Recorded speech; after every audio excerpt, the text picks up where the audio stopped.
Hey, what's up, everybody? It's Mr. Terry here, and I'm going to go over the solar system notes with you today. And we have a lot to cover, so I'm going to get right into it. So, we're learning about Unit 8 now, and that is the solar system. So, the question is, what makes up our solar system? Well, the sun makes up our solar system, and planets, and moons, and asteroids, and comets, and all sorts of pieces of rock. And really, as much as we have here in the solar system, there's really a lot of space. All of the stuff in our solar system, all the planets, the sun, the moons, the comets, the asteroids, it's all very, very, very spread out very far. It would actually take 1 light year to travel from one end of the solar system to another. Now, a light year is a measurement of distance, not time. It's how far a light particle will travel in 365 days. Now, a light particle will travel 186,000 miles per second. So, a light particle traveling at 186,000 miles per second for 365 days is a pretty long distance that a light year is. So, our solar system is pretty big. Okay, one thing to know about our solar system is that gravity is the boss. Gravity is in charge of everything. Gravity is the governing force, like the governor, the one in charge.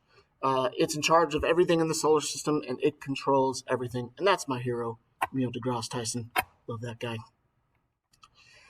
Okay, so the first things we'll talk about is meteorites, meteoroids, or meteors. What is the difference between them? A meteoroid is something that is like a rock. It can be the size of my fist. It can be the size of a school bus, and it is called a meteoroid when it is in space. A meteorite is a small rock or grain that actually hits the Earth's surface. So once it hits the Earth, then it's a meteorite, not a meteoroid anymore. So the difference is based on where the rock is when you're describing it. Sometimes meteors are called shooting stars. You'll see them streak across the sky. They're actually burning up in our atmosphere. The bigger the burn, probably the bigger the object. Sometimes if they're big enough, they don't get burned up all the way, and they do actually hit the Earth's surface. Most of them actually burn up before they hit the ground. Here's an example of a meteor that struck in Flagstaff, Arizona. I've actually driven by and seen this crater. It's a meteor crater. It was a rock about 650 pounds wide, and it created this 4,000 feet wide and 650 feet deep crater that is still visible today. What is a meteor shower? Okay, well, a meteor shower is actually when the Earth travels through where a comet has been. A comet is kind of a dirty snowball, ice and rock, and they're flying through space. And as the Earth orbits that path that the comet has been on, kind of like its tail where debris is falling out, the Earth will smack into it, and we'll see many, many meteors hitting the Earth's surface, and you'll see constant streaks happening in the sky. Meteor showers are really amazing events. If you ever get a chance to go out at night and see one, you should do it. Comets are also larger objects of ice and dust and gas and gritty particles. They're called dirty snowballs, really, because they're frozen and they're rocky and dirty. And as they get closer to the sun, the tail of the comet will actually start to burn up, and the tail is always pointing away from the sun because the sun obviously is a gigantic nuclear furnace, and it's always sending energy out. So as the comet is coming in, its tail will point away from where the sun is as it heats up and it gets burned away by the sun's energy. And here's an example of those tails. Remember, the tail is always pointing away from the sun. Imagine the sun's energy is kind of like solar wind. That force of that nuclear furnace is exploding constantly and burning away at the comet. And that's basically the solar wind that you can see that is burning up the comet. Comets come from this area around the solar system called the Oort cloud and the Kuiper belt. This is basically debris that's left over from the formation of the solar system.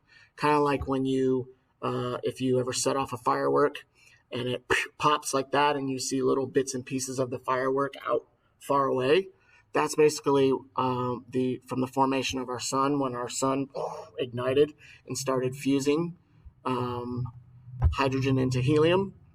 This is that debris field that's left over. And when these things knock into each other, these little rocky, icy bits out here, remember there's nothing to stop anything in outer space, right? There's no gravity for things to fall and come to rest. When something gets hit, it gets nudged and its path changes. And sometimes these little, or I say little, but comets can be pretty big. Sometimes these rocky, icy bits get knocked towards the sun, and the sun's gravity will take over and it'll actually kind of fall towards the sun. Sometimes they die as they fall into the sun. Sometimes the sun will take them and whoosh, shoot them back out into the Oort cloud. It just kind of depends on the physics of what's going on at that moment. But those are what we see when we see comets. And there's just a closer look at the Oort cloud and the Kuiper belt. This is where Pluto is also. Pluto is a part of the Kuiper belt, we believe. Okay, here's some famous comets. Hale-Bopp, Halley's Comet.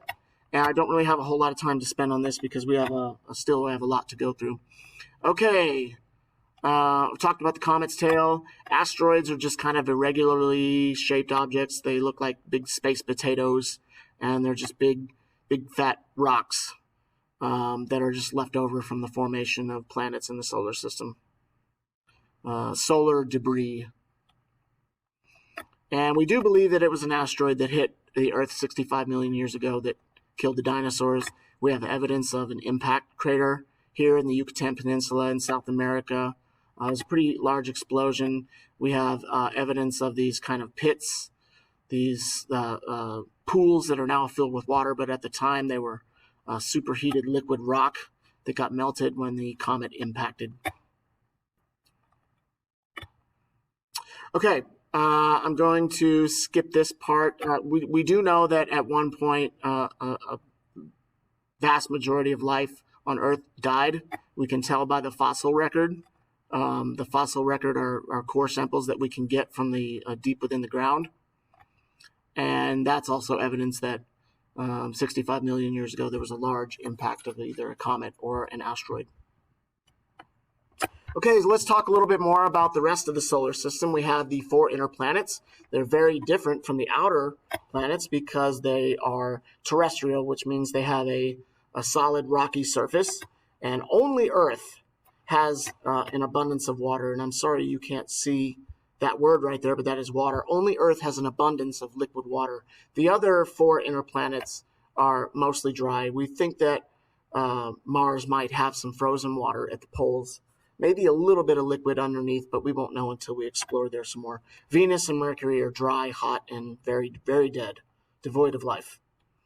The outer planets are considered gas giants. They don't have a solid surface. They are nothing but gas, and at some point gaseous oceans.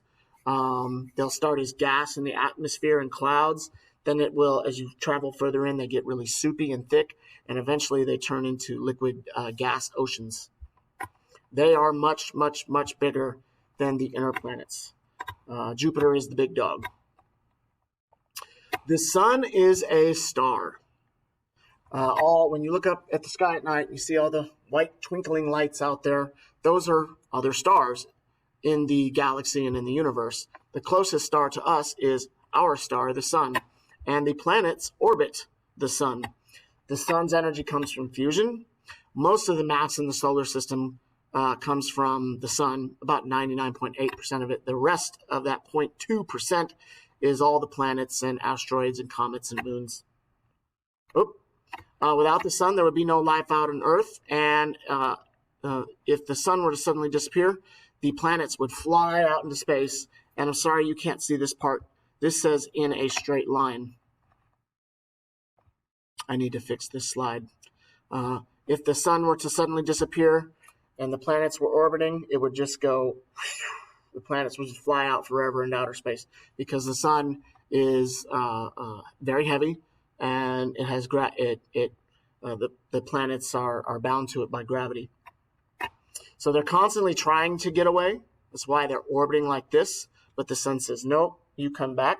And so they orbit around the sun. And the orbits are not perfectly circular.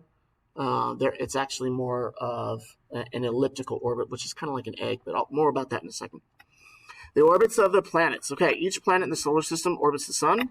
The orbit of the planets is called an orbital path. The inner planets, right here, these are the inner planets. They go around the sun pretty quick. That's actually the moon going around Earth. They go around the sun pretty quickly because the distance they have to go around is smaller because they're closer to the sun. The outer planets, see like Uranus, Saturn, Jupiter, see how much slower they go? They're much, much, much, much further away from the sun, and so their orbital path is much longer and takes a much longer time to go around the sun. For instance, Neptune here, I believe this is Neptune. That's Uranus. That's Neptune. This takes 165 Earth years to go around the sun one time. So that means a year on Neptune is 165 years on Earth.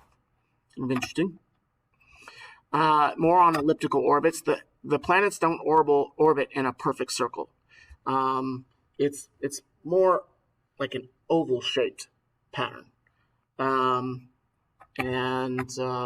That orbit is called an elliptical orbit. The moon actually orbits the Earth in much the same way. So here's a kind of an image of the moon orbiting the Earth.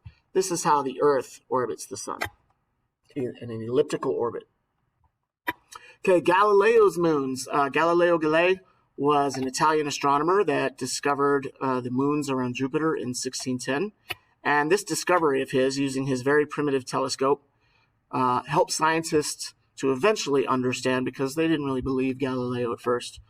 It helped them to eventually understand that the sun and the moon and the planets, they don't revolve around the Earth. It's actually the planets and the Earth that revolve around the sun. And this helped them gain that understanding because he could observe the planets orbiting. Every night their positions would change when he was doing his observations.